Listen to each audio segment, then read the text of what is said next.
Hello everyone. आज मैं discuss करने वाला हूँ डिफरेंशियल इक्वेशन से रिलेटेड एक क्वेश्चंस। और ये क्वेश्चंस CSIR नेट जुलाई 2024 के पेपर में पूछा गया था। तो चलिए देखते हैं कि क्वेश्चंस क्या है, फिर इसके ऊपर हम लोग डिटेल में डिस्कस करेंगे। तो देखिए क्वेश्चंस क्या है। तो देखिए क्वेश्चंस बाउंड्री वैल्यू प्रॉब्लम से रिलेटेड है। तो क्वेश्चंस कुछ इस तरह से है, let phi denote the solutions of boundary value problem. यहाँ इक्वेशंस इस तरह से दिया गया है डिफरेंशियल इक्वेशंस, और साथ में हमारे पास दो बाउंड्री कंडीशंस दिया है और वैल्यू पूछा है फाई ऑफ ई का वैल्यू क्या होगा। तो देखिए जो डिफरेंशियल इक्वेशंस यहाँ गिवन है, सबसे पहले हम लोग इसे क्या करते हैं, सिंप्लीफाई करते हैं और इसको हम लोग जनरल फॉर्म में कन्वर्ट करने की कोशिश करते हैं। तो देखिए यहाँ क्या है, एक्स वाई डैश का whole dash minus 2y dash plus y by x is equal to 1। अब देखिए इसे हम लोग चेन रूल से डिफरेंशिएट कर देंगे with respect to the x. तो चेन रूल में हम लोग क्या करते हैं, एक फंक्शंस को छोड़ते हैं और दूसरे का डिफरेंशिएट करते हैं। सिमिलरली ऐसा ही करेंगे, एक्स का छोड़ेंगे और वाई डैश का डिफरेंशिएशन करेंगे तो यहाँ वाई डबल डैश आएगा, फिर प्लस का साइन देंगे और फिर यहाँ हम लोग अबर x का डिफरेंशिएशन करेंगे और y डैश का छोड़ेंगे तो x का डिफरेंशिएशन 1 और यहाँ क्या आ जाएगा y dash minus 2y dash plus y by x equal to 1। अब इसे हम लोग क्या लिखेंगे, x y डबल डैश।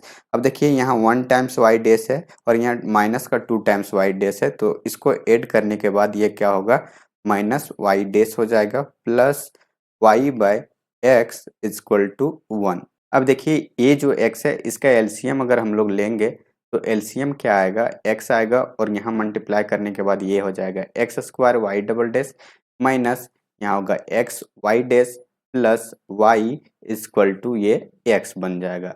तो देखिए ये हमारे पास क्या गया, standard differential equations second order का, जिसमें से ये डिफरेंशियल इक्वेशंस जो आपको दिख रहा होगा वो क्या है, वेरिएबल कोफिशिएंट के साथ में है। और जब भी आपको वेरिएबल कोफिशिएंट के साथ में मिलता है तो उसका सॉल्यूशंस हम लोग कैसे लिखते हैं वो आप लोग को पता होगा। तो सबसे पहले हम लोग क्या करेंगे, कंप्लीट सॉल्यूशन लिखने के लिए यहाँ हम लोग कॉम्प्लीमेंट्री फंक्शंस निकालेंगे प्लस यहाँ पर्टिकुलर इंटीग्रल निकालेंगे।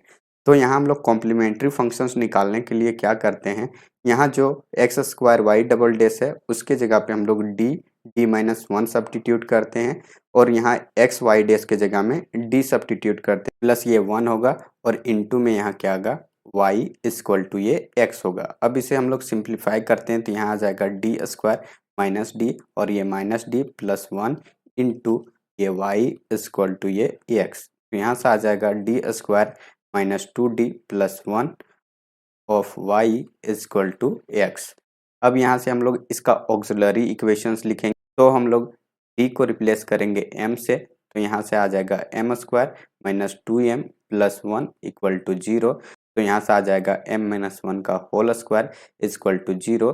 तो m का वैल्यू क्या आ गया, 1 एंड 1। अब यहाँ से हमें इस डिफरेंशियल इक्वेशंस का दो रूट पता चल गया है, तो हम लोग इसके हेल्प से कॉम्प्लीमेंट्री फंक्शंस लिख सकते हैं। तो कॉम्प्लीमेंट्री फंक्शंस हमारे पास क्या आएगा, c1 प्लस c2z और ये क्या हो जाएगा e to the power z। यहाँ देखिए हमारे पास इक्वेशंस में x वेरिएबल है और यहाँ मैंने z लिया हुआ है, तो यहाँ आपको क्या करना है, x equal to e to the power z let करना है। और यहाँ अगर हम लोग z की वैल्यू की बात करें तो ये क्या हो जाएगा, log x, इसे सब्स्टिट्यूट करना है। तो इस कॉम्प्लीमेंट्री फंक्शंस में हम लोग इस वैल्यू को रखेंगे तो यहाँ क्या आएगा, c1 प्लस c2 और यहाँ हो जाएगा log x और इनटू में क्या आएगा, ये बाहर x आएगा। तो ये हमारे पास कॉम्प्लीमेंट्री फंक्शंस आ गया, जो वेरिएबल गिवन था उसी के रिस्पेक्ट में आपको दिख रहा होगा। अब हम लोग यहाँ से इसका पर्टिकुलर इंटीग्रल निकालते हैं तो ये क्या हो जाएगा, 1 डिवाइडेड बाय डी माइनस 1 का स्क्वायर इंटू क्या है, ये x है। अब इस x को हम लोग डायरेक्ट इसके हेल्प से सॉल्व नहीं कर सकते, इसलिए हम लोग क्या करेंगे, x के जगह पे ये वाला वैल्यू को सब्स्टिट्यूट करेंगे। तो यहाँ क्या आ जाएगा, 1 डिवाइडेड बाई डी माइनस 1 का square into e to the power z. तो इस पर्टिकुलर इंटीग्रल को सॉल्व करने के लिए हम लोग एक फॉर्मूला का यूज करेंगे और फॉर्मूला हमारे पास क्या है कि जब भी आपको रिपीटेड रूट मिल जाए तो उस केस में जो हमारे पास पर्टिकुलर इंटीग्रल बनता है, और खास करके जब आपको इस टाइप का फंक्शंस मिल जाए एक्सपोनेंशियल टाइप का, तो इस तरह से हमारे पास वैल्यू होता है 1 divided by D minus a to the power अगर आर हो और into e to the power A z type का हो। इस केस में जो इसका पर्टिकुलर इंटीग्रल आता है वो क्या होता है e to the power A Z into यहाँ क्या हो जाएगा Z to the power R divided by R factorial. तो आप देख सकते हो एग्जैक्टली आपको इसी तरह से मिलेगा। तो यहाँ जो इसका पर्टिकुलर इंटीग्रल बनेगा वो क्या हो जाएगा z square divided by 2 factorial into e to the power z. अब हम लोग जेड को एक्स में कन्वर्ट करते हैं तो यहाँ से हम लोग क्या लिख सकते हैं एक्स इंटू लॉग एक्स का होल स्क्वायर डिवाइडेड बाई ये क्या हो जाएगा 2। तो ये हमारे पास पर्टिकुलर इंटीग्रल आ गया। अब कंप्लीट सॉल्यूशंस लिखने के लिए क्या करेंगे complementary functions plus particular integral को लिखेंगे। तो यहाँ से हमारे पास क्या आ जाएगा c1x plus c2 log x into x plus ये आ जाएगा x इंटू लॉग x का स्क्वायर डिवाइडेड बाई 2। तो अब हम लोग एक एक करके कंडीशंस यहाँ रखते हैं तो क्या आ जाएगा y ऑफ 1 इक्वल टू 0। तो ये इम्प्लाई क्या करेगा यहाँ से अब देखिए x की जगह पे 1 रखेंगे तो log 1 का वैल्यू यहाँ से 0 हो जाएगा। सिमिलरली ये टर्म भी 0 हो जाएगा तो हमें क्या मिलेगा c1 मिलेगा और c1 इक्वल टू यहाँ से 0 मिल गया। तो अब सेकेंड कंडीशंस का यूज करके अब C2 के ऊपर फाइंड करते हैं कि C2 का वैल्यू क्या मिलता है।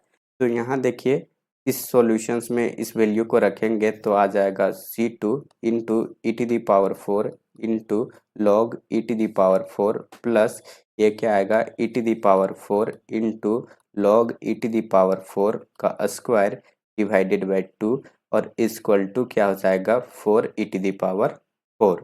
तो यहाँ देखिए जो log e to the power 4 है यहाँ हम लोग log की प्रॉपर्टी से इसे क्या लिख सकते हैं जब हमारे पास log m to the power n हो तो उसे हम लोग इस तरह से लिख सकते हैं n इंटू लॉग m। और जब हम लोग यहाँ log e to the power 4 का वैल्यू लिखेंगे तो ये हो जाएगा 4 इंटू लॉग e और log e का वैल्यू 1 होता है।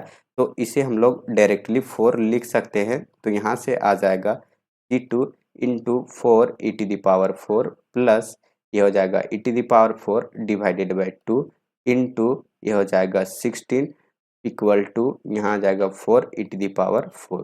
तो देखिए 2 से ये 16 कैंसिल होगा तो ये 8 टाइम्स आएगा। अब इसे हम लोग राइट साइड ले जाएंगे तो यहाँ से हम लोग क्या लिख सकते हैं ये हो जाएगा c2 into 4 e to the power 4 equal to ये हो जाएगा 4 e to the power 4 minus 8 e to the power 4। इसे सब्ट्रैक्ट कर देंगे तो ये आएगा minus 4 e to the power 4 और यहाँ से c2 4 e to the power 4। तो देखिए 4 ई टू द पावर 4 से ये कैंसिल होगा तो यहाँ से c2 का वैल्यू क्या मिल गया -1। अब इसे हम लोग इस सॉल्यूशंस में सब्स्टिट्यूट कर देते हैं तो देखिए क्या आता है सॉल्यूशंस। तो देखिए फाइनल सॉल्यूशंस हमारे पास कुछ इस तरह से आएगा y इंटू यहाँ होगा minus x log x plus ये होगा x बाई 2 और ये log x का स्क्वायर। अब देखिए y ऑफ e का वैल्यू निकालना है मतलब x के जगह पे e रखेंगे तो यहाँ आएगा minus e into log e plus e by 2 into log e का होल स्क्वायर। तो देखिए log e का वैल्यू 1 होगा तो यहाँ हमारे पास क्या आ जाएगा minus e plus e by 2। देखिए इसे ऐड करने के बाद हमें मिलेगा माइनस का e बाई 2। तो y ऑफ e का जो वैल्यू है वो मिलेगा माइनस e बाई 2 और ये किसके इक्वल है फाई ऑफ e के। तो देखिए इस तरह से जो फर्स्ट ऑप्शंस दिख रहा है ये हमारे पास करेक्ट ऑप्शंस आ गया और बाकी का ऑप्शंस यहाँ इनकरेक्ट होंगे। तो आई होप आप लोग को समझ में आ गया होगा इस क्वेश्चंस का एक्सप्लेनेशंस। आपको इस क्वेश्चंस को सॉल्व करना था जो हमारे पास सेकेंड ऑर्डर डिफरेंशियल इक्वेशंस का वेरिएबल कोफिशिएंट का जो कॉन्सेप्ट था उसी से सॉल्व करना था। तो इस तरह से अगर आपको इस टाइप का क्वेश्चंस पूछा जाए तो आपको इस कॉन्सेप्ट का यूज़ करना है और फिर इसे सॉल्व करना है। तो आई होप आप लोग को सब कुछ समझ में आ गया होगा। अगर कोई प्रॉब्लम हो तो आप कमेंट ज़रूर करें ताकि मैं उसे देख करके उस पर काम करूं और आपको फिर से बताने की कोशिश करूं। तो चलिए मिलते हैं हम लोग नेक्स्ट लेक्चर्स में। जाते जाते बता देता हूं कि अगर आप मेरे चैनल पर नए हो तो please like share and subscribe ज़रूर करें। Thank you so much for watching this video. Bye bye, take care.